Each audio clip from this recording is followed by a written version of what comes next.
बहरहाल डॉक्टर साहब, आप रोज़ाना क्लिनिक में बैठते हैं, हॉस्पिटल बैठते हैं, डॉक्टर पेशेंट को अटेंड करते हैं। अभी जो पेशेंट आपके पास पहुंच रहे हैं वो किस तरह के पेशेंट पहुंच रहे हैं? क्या उनमें कौन सी सिम्टम्स बड़े कॉमन हैं?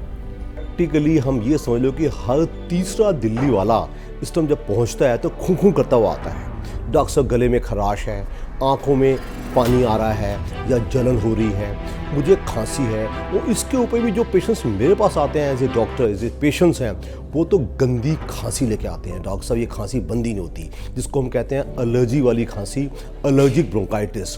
डॉक्टर बदलते रहते हैं। डॉक्टर साहब, मैंने उससे इलाज करवाया तो ठीक नहीं हुआ, उससे इलाज करवाया तो ठीक नहीं हुआ। वजह कोई दूसरी नहीं है, वजह उसकी दिल्ली की टॉक्सिक एयर ही है। उस हवा को हम साफ़ कर दें, AQI जो नॉर्मली हम 450-500 के आसपास झेल रहे हैं, वही AQI अगर 50 से कम कर दिया जाए तो ये खांसी, आंखों की जलन, नाक का बहना, सिर का भारी रहना। डॉक्टर साहब, सारा दिन मैं थका रहता हूँ, डॉक्टर साहब क्या है, मुझे कुछ कर दीजिए, मुझ में क्या कमी है, मुझ में कोई कमजोरी है। तो उनको हम कैसे बताएं भैया, दिल्ली की टॉक्सिक एयर ही उसकी जिम्मेवार है। बिल्कुल ठीक कह रहे हैं डॉक्टर साहब। घर से बाहर निकलना एक मजबूरी है, ऐसा हो नहीं सकता कि आप घर में कैद रहें। अब हम जैसे ही बाहर निकले और हमने जो हवा को कंज्यूम किया, ये जो हवा हमारे अंदर ब्रीद इन होती है, ये जैसे ही हमारे श्वसन तंत्र में पहुंचती है, ये किस तरीके से हमारे कोमल अंगों को नुकसान पहुंचाना शुरू कर देती है, और इस हवा में ऐसा क्या है जो हमारे लिए जहरीला साबित हो जाता है? सवाल है। देखिए, हमारे फेफड़ों को एक साफ हवा की आदत है, जिसमें पार्टिकुलेट मैटर नहीं होना चाहिए, जिसमें पॉइजनस गैसेस नहीं होनी चाहिए, जिसमें दूसरे पोल्यूटेंट्स नहीं होने चाहिए। ये सब आज की टॉक्सिक हवा में है। जैसी the moment I breathe this air अंदर जाती है, वो हवा जो हमारे फेफड़े हैं, जिसको हम एल्यूलाई कहते हैं, जो रेस्पिरेटरी पैसेजेस हैं, वो एब्जॉर्ब करते हैं। उसके बाद जैसे जैसे खून में दूसरी चीज़ें जाती हैं, ये भी खून में अंदर जा रहा है, हमारे लिवर में, हमारे लंग्स में, हमारे हार्ट में, हमारे दूसरे अंगों में।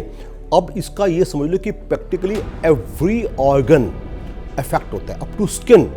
एक ऑस्ट्रेलिया में जो आदमी रहता है, एक जो वेस्टर्न वर्ल्ड स्विट्जरलैंड में जो वर्ल्ड आदमी रहता है, वो अगर साफ हवा ब्रीथ करता है तो उसके चेहरे पे आप चमक देखेंगे, उसका खून साफ देखेंगे।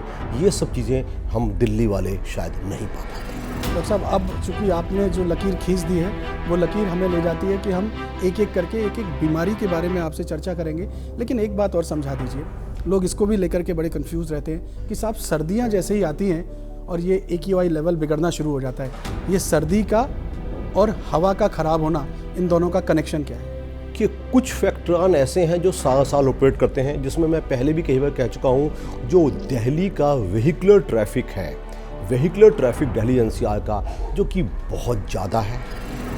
डीजल वाली बसेस या कारें, दूसरी CNG वाली, पेट्रोल वाली।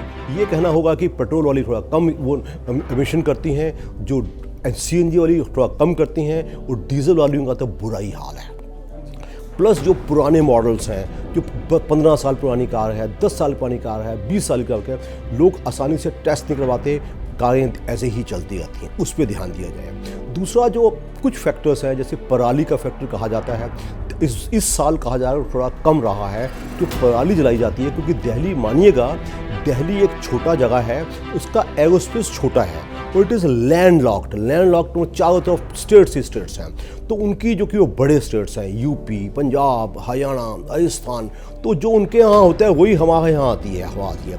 वहाँ से हवा आएगी, हमारे यहाँ की हवा गद्दी हो जाती है। हमारी दिल्ली का अपना कोई अलग एरोस्पेस नहीं है।